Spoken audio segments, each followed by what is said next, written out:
Histoires de sobriété. Sobriété. Construisons de nouveaux imaginaires. De nouveaux imaginaires. De nouveaux récits pour un futur souhaitable. Pour un futur souhaitable. Imaginons la réunion de demain. La réunion de demain. Nous sommes en 2024. L'équipe de Fresque.re accompagne des étudiants de l'école Vatel pour imaginer l'île de la Réunion en 2030 vivant dans la sobriété. Césarine, Isana, Capucine, Marion S'imaginent être les actrices de ce changement de société. Voici leur récit intitulé « La mine Zarlor ». Histoires de sobriété. Histoire, sobriété. Tout a commencé en mars 2024 lors d'une intervention portant sur l'économie circulaire.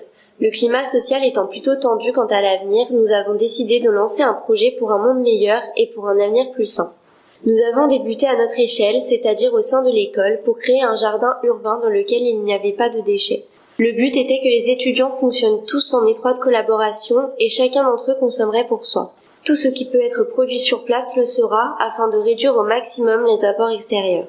C'est ainsi que tout a commencé. Les élèves ont tous mis leurs mains à la pâte et le jardin a poussé petit à petit.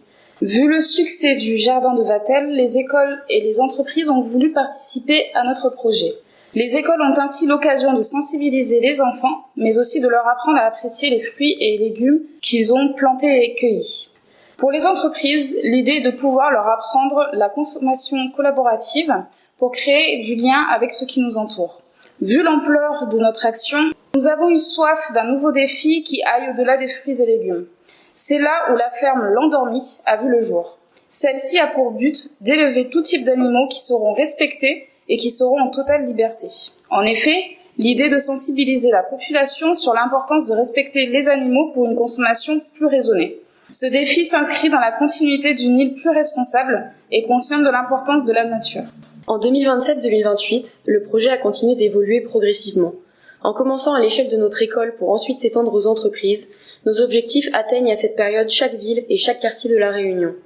Aujourd'hui, chacun dispose de son jardin urbain et de sa ferme collaborative. Les habitants participent tous à l'exploitation de ces structures, récoltent, traitent, fruits et légumes colorés et délicieux, tout le fruit du travail entre voisins qui permet à chacun de profiter à égalité des aliments, bien sûr selon les besoins de chaque foyer. Selon les territoires, chaque quartier collabore pour permettre aux autres de disposer de toutes les ressources nécessaires. Bien sûr, à cette échelle, le zéro déchet s'étend également.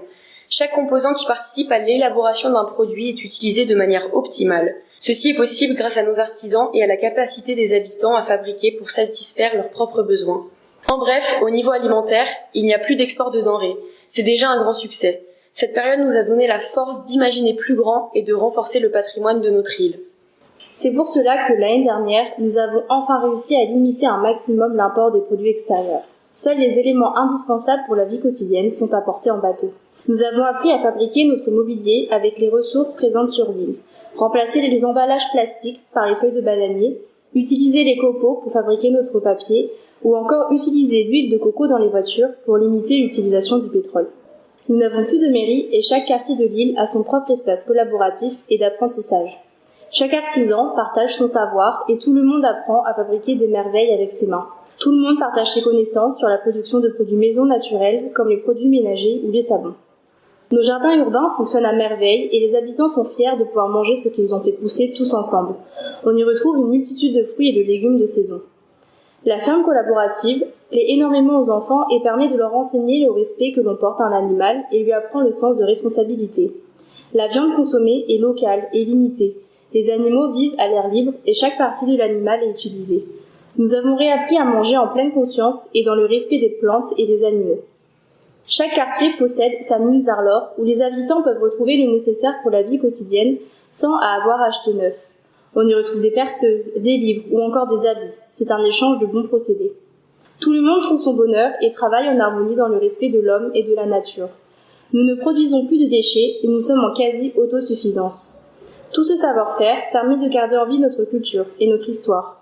Nous avons réussi à mettre tout cela en place grâce à la volonté de chacun en mettant nos différends de côté et avancer vers un avenir où la collaboration et la nature sont la plus grande richesse de nos développements.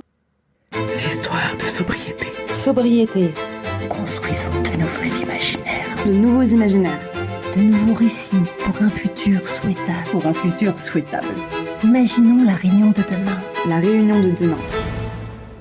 Cet épisode a été financé par la Direction de l'Alimentation, de l'Agriculture et de la Forêt et par la Délégation régionale académique à la jeunesse, à l'engagement et au sport de La Réunion, dans le cadre de l'appel à projet Sobriété et jeunesse. Histoires de sobriété. Histoire, sobriété.